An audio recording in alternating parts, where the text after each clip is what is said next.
Dawn news میں مجاہد بلوی آپ کو خوش آمدید کہتا ہے، اور آپ کو علم ہے کہ پچھلے 48 گھنٹے سے اس اسکیم کی بڑی دھوم ہے، اور کہتے ہیں کہ جی پرائم منسٹر نے اپنے پرائم منسٹرشپ سنبھالنے کے بعد یہ پہلی پریس کانفرنس کی ہے، اور جس میں کہا گیا ہے کہ وہ کالا دھن کو، چاہے وہ پاکستان میں ہو یا پاکستان سے باہر، اس کو واپس لینا چاہتے ہیں۔ اس پر بھی گفتگو کریں گے، لیکن اس سے پہلے میں آپ کو بتاتا چلوں کہ میرے ساتھ ممتاز ماہر معیشت محترم ڈاکٹر اشفاق حسن خان صاحب ہیں۔ تو ڈاکٹر صاحب، ایک تو میں نے جیسے کہا کہ ویلکم، اور اس پر تو میں بعد میں آؤں گا، لیکن اگر میں یہ کہوں کہ کوئی 9 سال آپ رہے اور آپ 11 سال آپ رہے، اور اگر جن کے آپ ایڈوائزر رہے، پتہ نہیں انہوں نے آپ کی سنی یا نہیں سنی، جب آپ نے یہ سب سنبھالا، 1 آدھ سال 2 سال تو چھوڑ دیتے ہیں، اتنے طویل عرصے رہنے کے بعد جب آپ نے چھوڑا، تو آپ سمجھتے ہیں کہ اس وقت کے حکمرانوں نے آپ کی ماہرانہ رائے سے استفادہ حاصل کر کے، ہاتھ میں تو ان کو تھا نا، معیشت کو صحیح سمت میں، صحیح راستے پر ڈالا، اور اس کے نتائج کو سامنے آئے؟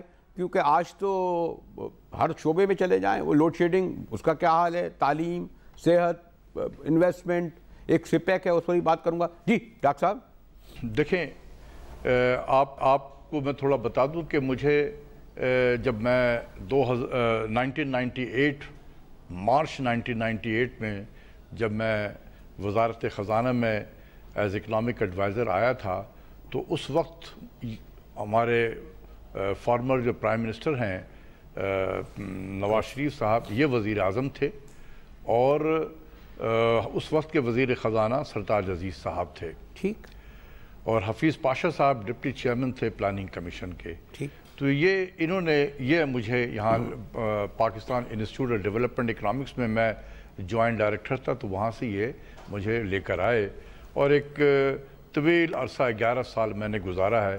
آپ کا سوال تھا کہ کیا حکومتوں نے، تو مجھے یہ شرف حاصل ہے کہ میں نے 3 حکمرانوں کے ساتھ کام کیا۔ ایک پی ایم ایل این کی بھی حکومت کے ساتھ میں نے 98 سے لے کر 12 اکتوبر 99 تک میں ان کے ساتھ تھا۔ اس کے بعد مشرف صاحب کا ایک لمبا دور آیا، اور شوکت عزیز صاحب کا، اور اس کے بعد زرداری صاحب کی پھر حکومت آئی، 1 سال میں نے 1.25 سال ان کے ساتھ بھی گزارا۔ تو مجھے 3 حکومتوں کے ساتھ کام کرنے کا تجربہ ہے۔ جہاں تک آپ نے کہا کہ ہماری باتوں کو سنا گیا، بہت زیادہ سنا گیا۔ جب وہ مشرف صاحب کا دور تھا، شوکت عزیز کا دور تھا، تو ہم نے بہت کام کیے، اور بہت سنا جاتا تھا، باتوں کو بہت وزن دیا جاتا تھا۔ ہم نے بہت سارے ریفارمز انٹروڈیوس کیے۔ آج جس لاء کا آپ ذکر کرتے ہیں، fiscal responsibility and debt limitation act 2005، یہ میں اس کا ون آف دی آتھر میں سے تھا۔ میرے ساتھ ڈاکٹر طارق حسن صاحب تھے، جو لیگل پوائنٹ آف ویو سے دیکھا انہوں نے لاء کو، میں نے اکنامکس کے پوائنٹ آف ویو سے دیکھا۔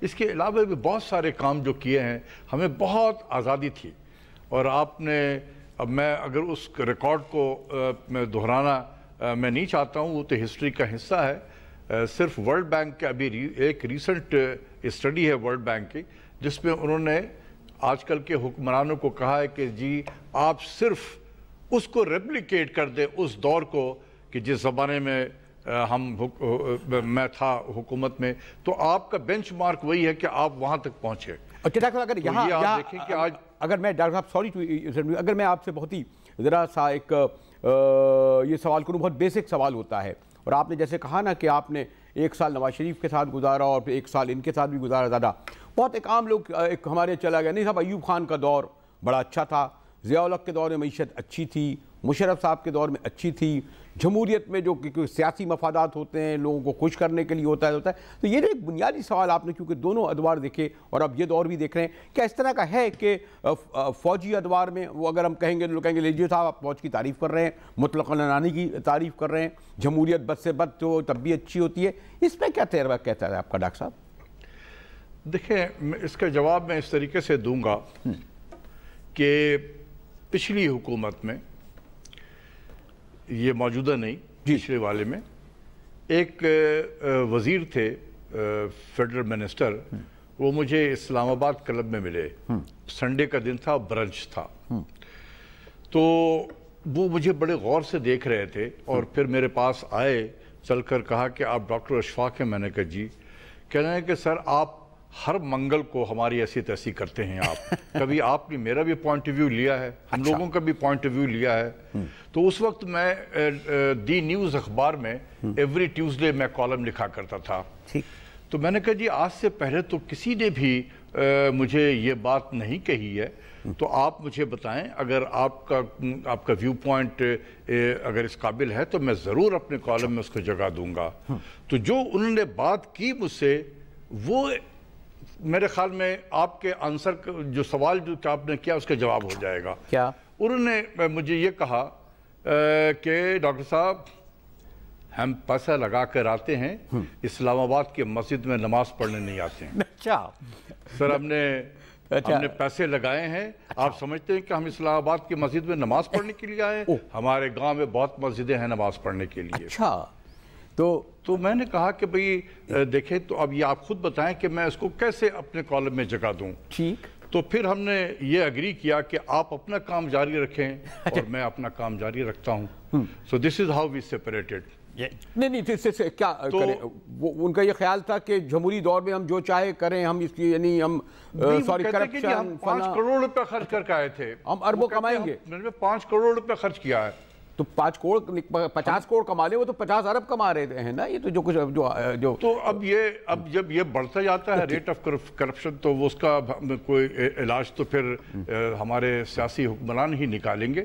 لیکن ان کا یہ کہنا تھا کہ ہم چونکہ پیسہ لگا کر آتے ہیں اس لیے آپ کیا ہم یہاں نماز پڑھنے کے لیے, تو ہمارے گاؤں بھی بہت مسجد ہے نماز پڑھنے کے لیے, لیکن ہم اسلام آباد میں اس لیے آئے. لیکن ڈاکٹر صاحب الٹیمیٹلی بعد میں ہوتا تو یہ ہے نا کہ چاہے مشرف صاحب کا دور ہو یا ایوب خان کا, اسے اختتام کرنا پڑتا ہے اور لوگ یہ کہتے ہیں کہ بہرحال جمہوریت ہونی چاہیے. تو ہم یعنی وہ جواب سے مطمئن تو نہیں ہوتے نا. مثلا انہوں نے اگر پیسے لگائے, ان کی پارٹی نے اربوں لگائے, ملک کا تو بیڑا غرق کر دیا نا. جی میں یہ سمجھتا ہوں کہ ہم جیسے ملکوں میں جمہوریت جو ہے بہترین طرز حکمرانی ہے, اس میں کوئی دو اوپینین نہیں ہو سکتا. کون سی جمہوریت ہمیں چاہیے؟ کیا یہ جو اب موجودہ پارلیمانی نظام ہے جس سے ہم برٹش پارلیمنٹری سسٹم کہتے ہیں, یا اس کے علاوہ دنیا میں بہت سارے طرز کی جمہوریت ہے؟ پریزیڈنشل سسٹم بھی ایک جمہوریت کا حصہ ہے. پروپورشنل ریپرزنٹیشن جیسے فرانس وغیرہ میں ہے, وہ بھی ایک ذریعہ ہے. تو لیکن اس سے بھی زیادہ اہم بات یہ نہیں ڈاکٹر صاحب کہ اصل یہ کہ وہ پارٹی کون ہے, وہ لوگ کون ہیں. مثلا جب آپ سنگاپور کی مثال دیتے ہیں, جب آپ کوریا کی مثال دیتے ہیں, جب چائنا کی مثال دیتے ہیں, یا جب فرانس کی ڈیولپ کنٹریز کی, تو وہاں جو لیڈرشپ تھی, وہاں کی پولیٹیکل پارٹی تھی, وہ سبب ہے نا. اور وہی اگر آپ کہیں گے کہ خالی مسئلہ ڈیموکریسی اور ڈکٹیٹرشپ کرنی ہے, اس میں رول پرسنالٹیز کا بھی تو ہے, پارٹیوں کا بھی تو ہے, اداروں کا بھی تو ہے ڈاکٹر صاحب. لیکن دیکھیں ہمارے ملک کے اگر آپ سیاسی جماعت کو دیکھیں نا, یہ ایک پرائیویٹ لمیٹڈ کمپنی کی طرح آپریٹ کرتے ہیں. درست. یہ ایک سیاسی جماعت کے طور پر نہیں کرتے ہیں. فیملیز. دنیا میں آپ سیاسی جماعت کو دیکھیں تو ان کے پارٹی کے اندر الیکشن ہوتا ہے, پارٹی کے اندر جمہوریت ہے. اسی لیے کہتے ہیں کہ چیریٹی بگنز ایٹ ہوم. پہلے اپنے اندر جمہوریت لاؤ اور اس کے بعد پھر اپنے شہر, اپنے صوبے اور اپنے ملک میں جمہوریت کی آپ بات کریں. ہمارے یہاں کوئی کلچر نہیں ہے.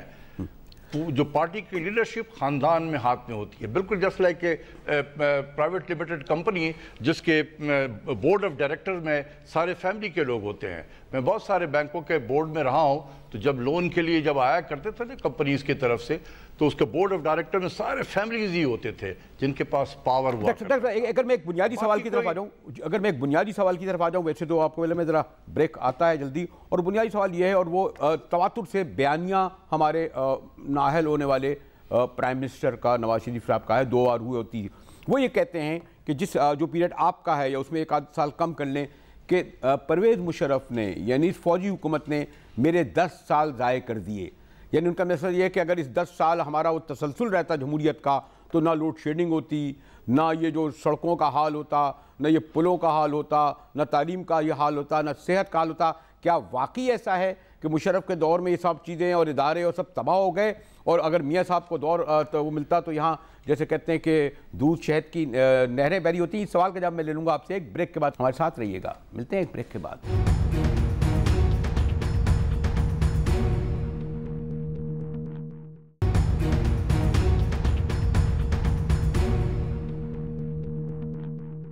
ڈاؤن نیوز میں ایک بار پھر مجاہد ولی آپ کو خوش آمدید کہتا ہے، اور بریک سے پہلے میں محترم ڈاکٹر صاحب سے جو میں نے سوال کیا، اور ڈاکٹر صاحب بہت ہی اسپیسیفک، مجھے علم ہے کہ آپ کا سیاسی پس منظر نہیں ہے، اور جب بہرحال سیاست معیشت کو اور پھر حکمرانوں سے الگ کر کے نہیں دیکھا جا سکتا، اور پھر کیونکہ آپ کا زیادہ عرصہ گزرا بھی، اس لیے یہ بھی کہا جا سکتا ہے، پھپتی کسی جا سکتی ہے کہ بھائی وہ تو کہیں گے اس دور کی تعریف۔ جی ڈاکٹر صاحب۔ دیکھیں، میرے کہنے اور نہ کہنے سے کوئی فرق نہیں پڑتا۔ اچھا، جو ہمارے پاکستان اکنامک سروے جو حکومت کا اپنا ڈاکومنٹ ہے، اس میں چیزیں لکھی ہوئی ہیں، اگر وہ غلط تھا تو میرے خیال میں اس کو نکال کے باہر پھینک دینا چاہیے تھا۔ اس دور کے تمام اعداد و شمار کو، سلیٹ کو کلین کر دینا چاہیے تھا کہ یہ سب غلط کام ہوا ہے اس پیریڈ میں، لیکن ایسا تو نہیں ہوا، کسی نے نہیں کیا۔ تو میرے کہنے اور نہ کہنے سے جو ہے وہ حقیقت ہے، اور وہ سب کو پتہ ہے کہ قرض کہاں پر تھا اور کہاں سے کہاں آ گئے تھے، اور پاکستان کی معیشت کس طریقے سے گرو کر رہی تھی، یہ سب کو پتہ ہے۔ مجھے وہ کہنے کی ضرورت نہیں ہے، جو اسٹوڈنٹ آف اکنامکس ہیں وہ جب پڑھتے ہیں اس پیریڈ کو تو انہیں معلوم ہوتا ہے۔ لیکن دیکھیں، جو سیاست میں لوگ ہوتے ہیں ان کا ایک اپنا ایک کلچر ہے، ایک سٹائل ہے بولنے کا۔ میں چونکہ میرا سیاست سے کوئی تعلق نہیں ہے، اس لیے میں بالکل ایک ایکیڈمک پوائنٹ آف ویو سے باتیں کرتا ہوں۔ اگر ہمارے فارمر پرائم منسٹر صاحب کہتے ہیں کہ اگر مجھے دیا جاتا تو پاکستان ایشین ٹائیگر بن جاتا، میں اپنے اسٹوڈنٹ کو پڑھاتا ہوں کہ جو دنیا میں باقی جو ایسٹ ایشیا میں جو لوگ ایشین ٹائیگر بنے ہیں وہ کیسے بنے ہیں۔ حیرانی ہوگی کہ وہ جمہوریت میں نہیں بنے ہیں، ٹھیک، ادھر ایک بنائن ڈکٹیٹر ہوا کرتا تھا۔ تو میں اپنے محترم فارمر پرائم منسٹر کے گوش گوار یہ کرنا چاہتا ہوں کہ ذرا اس کو بھی پڑھ بھی لیں، یا اپنے کسی سٹاف سے کہیں کہ ذرا جو ایشین ٹائیگر بنے ہیں وہ کیسے بنے تھے۔ تو بہت سارے اور فیکٹر ہیں، اس میں ایک یہ بھی فیکٹر تھا۔ تو ہم بننا تو وہ چاہتے ہیں لیکن وہ کرنا بھی نہیں چاہتے ہیں۔ کہنے کا اب میں اس ماضی کو چھوڑیں، ابھی کا دیکھ لیں کہ ہمارے فارمر پرائم منسٹر صاحب کہتے ہیں کہ پاکستان کی معیشت آج بہت خراب ہو گئی ہے، کیونکہ جب سے مجھے نکالا گیا ہے پاکستان کی معیشت خراب ہو گئی ہے۔ ان کے ایک اہم فیڈرل منسٹر کہتے ہیں کہ اگر کوئی یہ کہتا ہے، ہمارے احسن اقبال صاحب، کہ اگر وہ کہتا ہے کہ پاکستان کی معیشت خراب ہو گئی ہے تو وہ ملک کا دشمن ہے۔ تو اب وہ آپس میں فیصلہ کر لیں کہ مطلب آپ نے بھی دیکھا ہوگا کہ ہمارے وزیر اعظم صاحب، فارمر وزیر اعظم یہی کہتے رہتے ہیں کہ جب سے مجھے نکالا گیا ہے پاکستان کی معیشت نیچے کی طرف جا رہی ہے۔ ہمارے انٹیریئر منسٹر کہتے ہیں، جو پلاننگ منسٹر بھی چارج ان کے پاس میں ہے، کہ اگر کوئی یہ کہتا ہے کہ پاکستان کی معیشت نیچے جا رہی ہے تو وہ پاکستان کا دشمن ہے۔ تو میں صرف کہوں گا کہ آپ آپس میں فیصلہ کر لیں۔ اگر اس سے ریلیٹڈ ایک سوال میں کر لوں تو پھر ہم یہ سمجھیں نا ڈاکٹر صاحب کہ آپ یعنی جو ہم سمجھے کہ آپ نے اگر 9 سال کام کیا اور آپ کہہ رہے ہیں اکنامک سروے، تو آپ ایسے مستحکم ادارے بنا کے نہیں گئے معیشت کے کہ وہ چلتے رہتے اور صرف ان کے آنے سے بگاڑ ہو گیا؟ تو اس میں ایک معنی پرسنالٹی کا پھر اہم ہوا نا رول، ادارے تو نہیں بنے نا پھر، یعنی کیونکہ پرویز مشرف صاحب تھے، آپ کو تمام اور آپ لوگ تھے، سنتے تھے، کرتے تھے، اب وہ لوگ نہیں ہیں، تو پھر تو یہ تو ہم یعنی ایک شخصیات پر ادارے اگر ملکی بننے لگیں، چاہے جمہوری ہوں، چاہے ایجوکیشن سے ہوں، چاہے اکنامک کے ہوں، تو پھر یہ بدقسمتی ہوئی نا پھر ڈاکٹر صاحب۔ ادارے کو مضبوط کون کرتا ہے؟ جس کے پاس جو اقتدار میں ہوتا ہے وہ بہترین سے بہترین لوگوں کو لا کر لگاتا ہے تاکہ ادارے چلتے رہیں بہترین طریقے سے۔ اگر مشرف صاحب آئے تھے تو انہوں نے عشرت حسین کو as a governor state bank لگایا تھا، اور بھی اچھے لوگوں کو وہ آئے اور انہوں نے کی جگہوں پہ لگایا۔ ہم جیسے لوگوں کو جو ہم اکیڈمکس میں تھے آ چکے تھے، ہمیں یہ نہیں کہا کہ آپ لوگ واپس چلے جائیں، آپ کو تو ہم تو نہیں لے کر آئے تھے، آپ کو جو لوگ آئے تھے لے کر وہ تو خود چلے گئے ہیں، تو آپ بھی جائیں اپنی جگہ پہ، ہم چلے جاتے۔ ہم نے تو خود بھی کہا تھا کہ سر ہم تو آئے ہیں یہاں ڈیپوٹیشن پہ، ہمیں لے کر آئے تھے، جو ہمیں لانے والے تھے وہ چلے گئے، تو ہمیں واپس جانے دیں، اپنے پائیڈ میں واپس چلا جاتا ہوں۔ انہوں نے کہا کہ نہیں، اب آپ کا کام اصل شروع ہوا ہے۔ تو جب انہوں نے کام کرنے کا موقع دیا، اچھے لوگوں کو لگایا، تو اچھے اس کے نتیجہ ہے۔ لیکن جب جب حکومت وقت آئے جس کے پاس پاور ہوتا ہے اور وہ وہاں پر سب اسٹینڈرڈ لوگوں کو لگانا شروع کر دے تو آپ بتائیں کہ جہاں پر پھر اپنا آدمی کلچر آ جائے ساڑا بندہ تو پھر ادارے نہیں رہتے ہیں, وہ گرنے لگتے ہیں. کس نے اس پچھلے والی حکومت سے مثال کے طور پہ دے رہا ہوں کہ ان کو کہا گیا کہ جی اپنے 5 سال کی مدت میں 4 سینٹرل بینک کے گورنر اپوائنٹ کیے. یہ کس کو کوئی کہہ رہا تھا ان کو کرنے کے لیے؟ کس نے اسے کہا کہ 6 مہینے تک آپ کے ملک کے وزیر خزانہ کوئی نہ ہو؟ اور ایسے ٹائم پہ جب دنیا میں تیل کی قیمتیں آسمان کو پہنچ رہی تھی, ہمارے ملک کا کوئی وزیر خزانہ نہیں تھا. 6 مہینے تک نہ فائنانس منسٹر تھا, نہ پیٹرولیم کا منسٹر تھا, نہ کامرس منسٹر تھا, نہ ہیلتھ منسٹر تھا. تو اس طریقے سے ملک چلتا ہے. پھر آپ کہیں گے جی ادارے تو آپ کے جاتے ہی خراب ہو گئے. آپ نے خراب کیا ہے اس کو.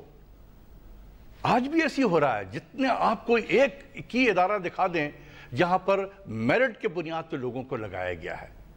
دیکھیں جب آپ کا ذاتی انٹرسٹ ہوتا ہے تو آپ پھر میرٹ پہ لوگوں کو نہیں لگاتے ہیں, پھر آپ ساڑا بندہ لگاتے ہیں تاکہ وہ آدمی آپ کے لیے کام کرے. وہ ساڑا میں تو آگے بھی بڑھ گئے نا ڈاکٹر صاحب. ساڑا بندہ ہی نہیں, وہ ساڑا صدر تھے, ساڑا جج تھے, ساڑا وہ تو آگے بھی جا رہا تھا نا معاملہ. شاید اس پہ سے کچھ معاملہ خراب ہو گیا. لیکن ڈاکٹر صاحب سے گفتگو ہو رہی ہے, بڑا مشکل ہے کہ انہیں میں انٹرپٹ کروں, لیکن ایک بریک کی طرف جانا ہے تو چلتے ہیں ایک چھوٹے سے بریک کی جانب.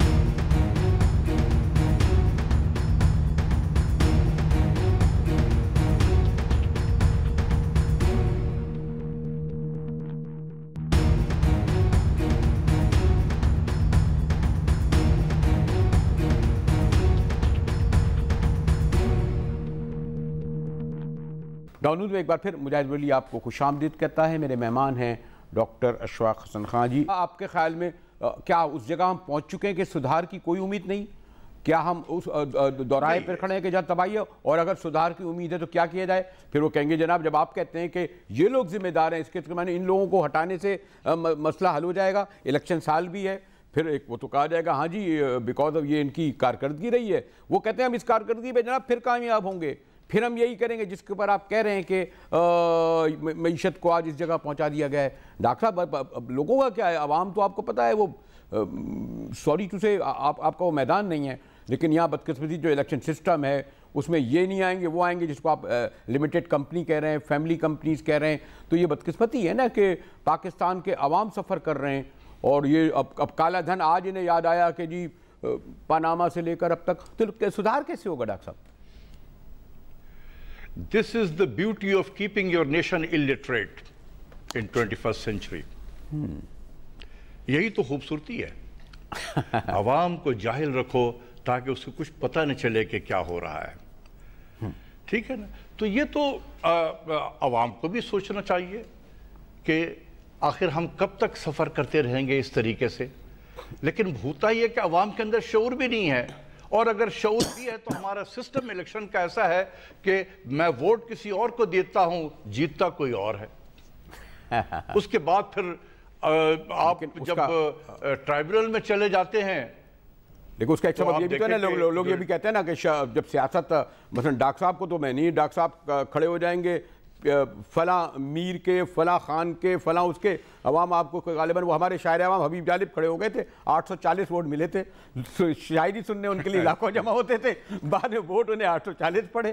تو انہوں نے کہا تھا لوگ اپنے قاتلوں کے اور شاخ میری جان. تو یہ تو ایک اب ڈاکٹر صاحب کو تو نہیں آگا, تو پھر تو اسی لیے تو میں نے آپ ابھی ہمارے پاس تو اتنے پیسے بھی نہیں کہ ہم الیکشن لڑ سکتے, نہ ہمیں کوئی ٹکٹ دے گا کیونکہ ہم ونیبل کینڈیڈیٹ ہی نہیں ہیں. پھر تو یہ بڑی بے بسی بات ہے. تو یہاں پر تو پھر دیکھیں ایک اور چیز, ایک اور دیکھ لیں آپ کہ ہم نے جس طرح کا سسٹم رکھا ہے نا پارلیمانی جمہوریت, جس ملک کی ایفیکٹو لٹریسی ریٹ کی میں بات کر رہا ہوں, اوورآل لٹریسی ریٹ تو ہمارے 58% ہے, لیکن صحیح معنی میں جس تھوڑا سوجھ بوجھ ہے وہ 38% سے بھی کم ہے.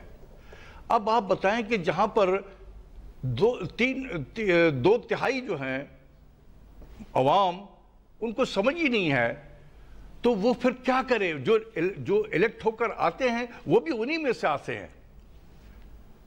تو اس لیے ہمارا سسٹم جو ہے اتنا کمزور ہو گیا ہے کیونکہ یہاں پڑھے لکھے لوگ آ ہی نہیں سکتے, کیونکہ جو ہمارا سسٹم ہے یہ پارلیمانی جمہوریت, اس میں آپ کو سیمائی الٹریٹ تھوڑے بہت لوگ جو پڑھے ہوئے ہیں، چند جو ایک خاندان ہے جنہوں نے اپنے بچوں کو باہر رکھا ہوا ہے اور وہ اپنے بعد پھر اولاد کو لاتے ہیں، پہلے لوکل باڈیز میں لے آتے ہیں، پھر صوبائی میں لاتے ہیں، پھر فیڈرل گورنمنٹ میں. یہ ایک وہ انہیریٹنس قسم کی چیز ہے. وہ سیٹ بھی ان کی انہیریٹڈ ہوتی ہے کہ اس سیٹ پہ میں تو پھر میرا بیٹا، بیٹے کا بیٹا.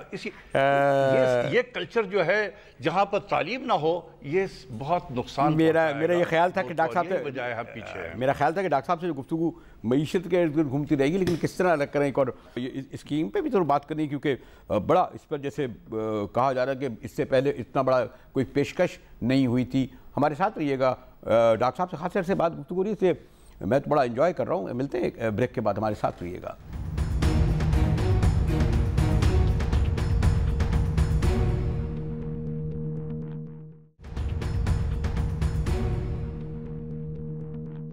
ڈان نیوز میں ایک بار پھر مجاہد بریلوی آپ کو خوش آمدید کہتا ہے. اور میرا خیال تھا کہ گفتگو معیشت اور جس کو بڑا خوش کہا جاتا ہے جناب کیا بات، لیکن آپ نے دیکھا ڈاکٹر صاحب کا جو جس طرح گفتگو ہو رہی ہے اس میں ہم پہلو تہی نہیں کر پا رہے. اور کتنے ہی ڈاکٹر صاحب یہ کہیں کہ میں تو غیر سیاسی آدمی ہوں، میرا کیا دور دور کا تعلق، لیکن کیسے گریز کیا جائے کیونکہ اس میں وہ لوگ وہ کردار آئیں گے نا، کیونکہ بدقسمتی سے جو آج صورتحال ملک کی ہے. ڈاکٹر صاحب اگر ایک جیسے اب اس پہ میں تھوڑا سا آ جاؤں کہ پتہ نہیں کیا ضرورت پڑی ہے انہیں اب جبکہ 3-4 ماہ الیکشن میں رہتے ہیں اور کہتے ہیں جی 2% دے دو اور 5% دے دو. اور مثلا یہ کہ آپ کو بھی علم ہے کہ یہ جو فرد ہوتا ہے یعنی یہ جو عادی مجرم کرمنلز ہوتے ہیں بیسیکلی جو پیسہ چھپائیں، جو پیسہ لے جائیں، جو اس طرح کریں، بڑے عادی پشت در پشت کرتے چلے آ رہے ہیں. اور جب سوری ٹو سے جو ادارے جو ہیں جو چاہتے ہیں کہ ان کو درست کریں، چاہے FIA لے لیں، چاہے پولیس لے لیں، سوری ٹو سے نیچے جو جوڈیشری کا عالم ہے، تو یہ جو آج جو اربوں خربوں کے لوگ مالک ہوئے تو ان تمام اداروں سے یہ بچ کر انہوں نے کروڑوں اربوں روپے بنائے. تو یہ اتنی اگر یہ معصومیت سے کہہ رہے ہیں کہ آئیے 2% دے دیجئے، 5% دے دیجئے اور آ کے یعنی سرخرو ہو جائیے، اور یہ پتہ نہیں، اور یہ اگر پیسہ آپ صاحب آ بھی گیا پتہ نہیں کتنے ارب ڈالر آئے گا یا کتنے کروڑ ڈالر آئے گا، تو اس سے کیا معیشت کو فرق پڑے گا. سوال ذرا طویل ہو گیا ڈاکٹر صاحب، لیکن پھر بھی. جی ڈاکٹر صاحب. دیکھیں میں مجاہد صاحب ٹیکس ایمنسٹی کا بہت سخت مخالف ہوں. میں یہ سمجھتا ہوں کہ یہ زیادتی ہے، یہ انسلٹ ہے اس آنیسٹ ٹیکس پیئر کے ساتھ میں جو آنیسٹی کے ساتھ اپنے ٹیکس ہر سال ادا کرتا ہے. یہ اس کے لیے انسلٹ ہے. اس کو ہم اس طرح کے ایمنسٹی لا کر اس کو کہتے ہیں کہ تم سے زیادہ بیوقوف تو اس ملک میں کوئی نہیں ہے. تم پاگل تھے کہ تم ٹیکس دیتے رہے، انتظار کر لیتے، ہم تو موجود ہیں تمہارے لیے ایمنسٹی لانے کے لیے. 2% دے کے چھوٹ جاتے. کس نے تمہیں کہا تھا کہ تم 17-18% ٹیکس اپنا دے رہے ہوتے اپنی کمائی پہ؟ تو یہ بہت ہی غلط میسج ہے. دوسری چیز یہ ہے کہ یہ چوتھا ایمنسٹی اسکیم ہے اس حکومت کا. وزیر اعظم سے میں یہی درخواست کرتا کہ جب وہ یہ ایمنسٹی اسکیم، جب ٹیکس ایمنسٹی اسکیم دے رہے تھے تو یہ بتا دیتے کہ ہماری ہی حکومت نے پچھلے 3 جو ٹیکس ایمنسٹی اسکیم لائے تھے تو اس وقت بھی اسی قسم کی باتیں کی گئی تھی کہ 2% دے دو اور اس کے بعد وائٹ کر لو تو کوئی تمہیں نہیں پوچھے گا. تو کیا رزلٹ رہا اس کا؟ ذرا آڈٹ رپورٹ تو قوم کے سامنے پیش کر. کیا رزلٹ رہا ویسے ڈاکٹر صاحب؟ پھر آپ بڑھتے کہ کیا رزلٹ رہا ویسے؟ کچھ بھی نہیں تھا، کچھ نہیں تھا. اچھا اس میں تو جب 3 آپ کے فیل ہو چکے ہیں تو چوتھا لانے کی کیا ضرورت پڑ گئی تھی؟ نمبر 1، یہ جب 4-5 سال آپ کو اللہ تعالیٰ نے حکومت کو حکمرانی کے لیے آپ کو چنا تھا تو 4 سال اور 10 مہینے گزر گئے، آپ سوئے ہوئے تھے اس قسم کے ایمنسٹی اسکیم لانے میں. جب 2 مہینے سے کم یعنی کہ 50-55 دن آپ کے رہتے ہیں تو آپ اتنے بڑے اسکیم لے کر آ رہے ہیں کہ یہ کر دیں اور 2 ہو جائیں گے، اور آپ 2% بھی دے دیں، 3% دے دیں، اور ٹیکس ریٹ کو بھی کم کر رہے ہیں. بھئی کس نے آپ کو کہا یہ کرنے کے لیے؟ آپ کہیں گے جی مجھے 5 سال کے الیکٹ کیا گیا ہے تو میں تو آخری دن تک کام کروں گا. بالکل کریں، لیکن بہت سارے کام ایسے ہوتے ہیں جو آپ جو کام کر رہے ہیں اس کی امپلیکیشن آنے والی حکومتوں کو پڑے گا. جب آپ کا مینڈیٹ 31 مئی کو ختم ہو رہا ہے، آپ 27 اپریل کو بجٹ دے رہے ہیں۔ دیکھیں ایک حکومت جمہوریت میں 5 سال کے لیے الیکٹ ہوتی ہے، اسے 5 بجٹ ملتا ہے، اور اس بجٹ میں وہ اپنے جو ان کے پارٹی کے منشور کے مطابق جو انہوں نے عوام کی بھلائی کے لیے کام کرنا ہوتا ہے اس کے لیے ریسورسز بھی ان کو بجٹ میں ملتے ہیں۔ تو آپ نے 5 سال کے مینڈیٹ ملا، 5 بجٹ آپ کو اللہ تعالیٰ نے بھی دے دیا، جو آپ نے بجٹ دیا ہوا ہے اسی کے مالی سال میں آپ کا ختم ہو رہا ہے 31 مئی کو۔ جو کیئر ٹیکر گورنمنٹ آئے گی اس کے پاس اسی مالی سال کا آن گوئنگ مالی سال کا 1 مہینے رہے گا، وہ اسی بجٹ کو خرچ کریں گے آنے والے کے لیے۔ ایکسپینڈیچر آتھرائزیشن جو ہے وہ ہمارے آئین کا ہمیں لکھا ہوا ہے کہ آپ ایک انٹرم جو ہے وہ خرچ کرنے کے لیے آپ کو اجازت ہے۔ Let the new government when comes into power, آپ ہی آ جائیں پھر آپ اپنا بجٹ دے دیں۔ کس نے کہا کہ آپ ابھی بجٹ دے رہے ہیں؟ دوسری چیز یہ ہے کہ یہ اسکیمز کی ہم بات کر رہے ہیں، دیکھیں یہ اسکیم میں ہم نے ٹیکس ریٹ کم کیے ہیں، یہ ساری چیزیں فائنانس بل کے ساتھ آتی ہیں اور یہ بجٹ کا حصہ ہونا چاہیے تھا۔ یہ ساری فائنانس بل کی چیزیں ہیں، آپ فائنانس بل کی چیز کو ایگزیکٹو آرڈر کے ذریعے سے یہ نہیں کر سکتے ہیں، یہ اللیگل کام کر رہے ہیں آپ۔ دوسری چیز یہ ہے کہ ہم نے ٹیکس کے ایگزمپشن کو کم کر دیا، 4 لاکھ سے ہم نے اس کو 12 لاکھ تک پہنچا دیا، یعنی کہ جو لوگوں کو پہلے یہ تھا کہ جتنی آپ کی آمدنی ہوتی ہے تو 4 لاکھ تک پہ ایگزمپٹ تھا، اور اس کے بعد 4 لاکھ سے اوپر جو ہے اس پہ ٹیکس لگا کرتا تھا، ہم نے اس کو 3 گنا اوپر لے گئے 12۔ اب کسی وزیر اعظم صاحب سے کسی نے پوچھا نہیں، ہمارے جرنلسٹ لوگوں نے بھی نہیں سوال کیا کہ سر یہ جو آپ نے یہ میجرز لیے ہیں ٹیکس سے ریلیٹڈ، اس کا کاسٹ کتنا آئے گا نیشن کو؟ 70 ارب روپے کا کاسٹ ہے یہ۔ اچھا، یہ کون دے گا 70 ارب روپیہ؟ ریونیو میں جو شارٹ فال ہوگا، چونکہ اس کی امپلیمنٹیشن 1 جنوری سے ہوگی، 1 جولائی سے ہوگی، یہ جو ٹیکس کے جتنے بھی اقدامات کیے ہیں، تو جو آنے والی حکومت ہے آپ نے اس کے ریونیو پہ حملہ کر دیا، 70 ارب روپے کا اس کو ڈس دے دیا آپ نے، کس بیسس پہ آپ نے دیا؟ اچھا، اس کی گارنٹی کیا ہے ڈاکٹر صاحب؟ اس کی گارنٹی کیا ہے؟ مثلا یہ اگر پرائم منسٹر یہ اعلان کرتے ہیں جیسا آپ کہہ رہے ہیں کہ بجٹ آنے میں شاید اب رہ گئے 20 دن اور گورنمنٹ ختم ہونے میں دن ہے، تو یہ اول تو شاید پارلیمنٹ سے شاید انہیں پاس کرنا چاہیے تھا، سینٹ میں اس کو لے جانا چاہیے تھا۔ دیکھیں پارلیمنٹ میں تو جی بجٹ کے شکل میں آپ لا سکتے، اگر آپ اتنا ہی بضد ہیں کہ جہاں انیتھیکل کام کرنے کو آپ تیار بیٹھے ہوئے ہیں تو بجٹ میں لے کر آتے۔ حکومت وقت نے پارلیمنٹ کو اوائڈ کیا ہے، بس صرف ایک پرپس ہے، پارلیمنٹ کو اوائڈ کرو۔ کیوں؟ یہ ساری چیزیں الیکشن کمپین کا حصہ ہوں گی۔ اب جس طریقے سے ٹیکس کے ایگزمپشن دیے گئے ہیں، جو آنے والی حکومت ہوگی وہ اس کو چینج کر سکتی ہے، وہ کہے گے دیکھیں ہم نے تو پاکستانی قوم کو آخری دنوں میں کتنی مراد دے دی، کہ ہمیں کتنی محبت تھی سرکاری افسران سے، کہ دیکھیں ہم نے ان کے ٹیکس کے ایگزمپشن کر دیا، یا جتنے بھی سیلری کلاس تھے ان کو ہم نے کتنی ایگزمپشن دے دی ہے، ہم تو عوام سے بہت محبت کرتے تھے۔ اب یہ حکومت آ کے اسے روک رہی ہے، یہ الیکشن کمپین میں استعمال ہوگا، لیکن دیکھیں آپ نے آنے والی حکومت کے لیے 70 ارب روپے کا آپ نے اس کا ریونیو لاس کیا آپ نے۔ ڈاکٹر صاحب اگر مجھے موقع مل رہا ہے، میں اوور آل کیونکہ بجٹ بنا رہا ہے، وقت تو کم ہے اور اس پر میں ایک یہ الگ موضوع ہے آپ نے یقیناً فالو کر رہے ہوں گے، کیونکہ کہا یہ جا رہا ہے کہ اس سے بڑا، ویسے تو اس پر اور بہت سارے ایشو پہ گفتگو ہے، لیکن میں کوئی ایک آپ کا اس پہ بھی چاہتا ہوں، ممکن تو نہیں ہے کہ بڑا گیم چینجر کہہ رہے ہیں، اور غالباً $52 بلین کی اس سے بڑی انویسٹمنٹ جو سپیک کے ذریعے آ رہی ہے، موضوع بڑا ہے، بہت بڑا پروجیکٹ ہے، لانگ ٹرم ہے، لیکن اگر میں بہت ہی اسپیسیفک پوچھوں، آپ اس کے پازیٹیو سائن دیکھ رہے ہیں؟ اور اس میں کیونکہ ہمارا دوست ملک، بڑا دینا دوست ملک شامل ہے، اس نے بھی کچھ تحفظات کا اظہار کیا ہے ڈاکٹر صاحب سپیک؟ دیکھیں سپیک جو ہے میں سمجھتا ہوں کہ یہ پاکستان کے لیے ایک بہت بڑی اپورچونٹی ہے کہ ہم ایک اپنی معیشت کو ایک مستقل بنیاد پہ سسٹینیبل بیسس پہ اپنی معیشت کو، لیکن ڈاکٹر صاحب جو لوگ اس طرح کی اسکیمیں لائیں، جو لوگ اس طرح کی اسکیمیں لائیں، جو لوگ 4 سال 10 ماہ میں اپنی تمام چیزیں درست نہ کریں، انہوں نے کیا اب تک جو ہے سی پیک کو صحیح طریقے سے یوٹیلائز کیا ہے، اور مستقبل میں ہم امید رکھیں کہ وہ جو کہہ رہے ہیں کہ اس کو ایگریکلچر سے بھی اس کا تعلق تھا، انڈسٹری سے بھی تعلق تھا، ابھی تو میں خیال شاید سڑکیں بن رہی ہیں اور زیادہ زور اس پہ ہے، اس سے زیادہ تو ہمیں نظر نہیں آ رہا، روزگار کا تھوڑا گوادر میں کچھ کام ضرور میں نے بھی دیکھ کے آیا ہوں۔ تو ڈاکٹر صاحب حالانکہ میں نے کہا نیشنل ایشو وہ ہے، انٹرسٹ کی بات ہے، ہم گریز کریں گے کہ اس کو کوئی نیگیٹیوٹی سامنے آئے۔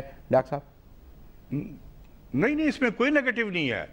میں تو آپ سے کہہ رہا ہوں کہ CPEC is a framework, یہ ایک فریم ورک ہے جس کے ذریعے سے ہم پاکستان کی معیشت کو مضبوط کر سکتے ہیں، اور اس کے ذریعے سے کیا ایسا ہو رہا ہے؟ کیا اس طریقے ابھی تک اس طریقے سے یہ آگے بڑھ رہے ہیں سی پیک میں؟ نہیں، اس طریقے سے نہیں بڑھ رہے ہیں جیسے بڑھنا چاہیے۔ غالباً ہم شاید اس کے لیے تیار نہیں تھے، اتنے بڑے پروجیکٹ کے لیے ہم نے کوئی تیاری نہیں کی تھی، اور جس طریقے سے اس میں پروگریس ہونا چاہیے تھا وہ نہیں ہو رہا ہے۔ اس میں ہمیں بہت کام کرنے کی ضرورت ہے۔ میں یہاں ایک بتا دوں کہ سی پیک سے ہمیں لوگ پوچھتے ہیں کہ ہمیں کیا ملے گا۔ سی پیک سے آپ کو اتنا ہی ملے گا جتنی آپ نے تیاری کرنی ہے۔ اچھا، سی پیک جو ہے کوئی درخت میں ڈالر کی طرح نہیں ہے کہ ہم ہاتھ اٹھائیں گے اور ڈالر کو توڑ رہے ہوں گے اور ہم کہیں گے دیکھیں ہم کتنے امیر ہو گئے ہیں۔ You have to earn the dollar. CPEC سے اگر ڈالر ارن کرنا ہے تو آپ کو ارن کرنا پڑے گا، اس کے لیے محنت کرنی پڑے گی، اس کے لیے تیاری کرنی پڑے گی۔ صرف باتوں سے گیم چینجر نہیں ہوگا، جیسے کہ میں کہہ رہا تھا فیلڈ چینجر باتوں سے نہیں ہوگا۔ اس کے لیے ہمیں کام کرنا پڑے گا۔ یہ اللہ تعالیٰ نے بہت بڑی اپورچونٹی دی ہے پاکستان کو۔ میں بہت سمجھتا ہوں کہ یہ پاکستان کے لیے، پاکستان کے حق میں بہت بہتر ہے، پرووائیڈڈ کہ ہم اس سے یہ بینیفٹ لے سکیں۔ ایگریکلچر کا آپ نے ذکر کیا ہے۔ ڈاکٹر صاحب سوری، میں نے کہا نا کہ ایک الگ موضوع جس کے لیے ہم تفصیل سے گفتگو کریں گے، اور معیشت موضوع ایسا ہے، پھر ڈاکٹر صاحب سے خاصے طویل عرصے بات ہو رہی ہے، اور یہ جو بڑے بڑے ایشوز ہیں ممکن نہیں ہے کہ ایک پروگرام میں یا آدھے پون گھنٹے میں اس پر گفتگو کمپلیٹ کی جائے، لیکن گفتگو جاری رہے گی۔ میں ڈاکٹر صاحب آپ ممنون و مشکور ہوں کہ آپ تشریف لائے اور آپ نے معیشت کے ہمیں وہ رخ دکھائے یعنی شاید آپ بھی دیکھنا چاہتے ہیں۔ مجاہد بریلوی کو اجازت دیجیے۔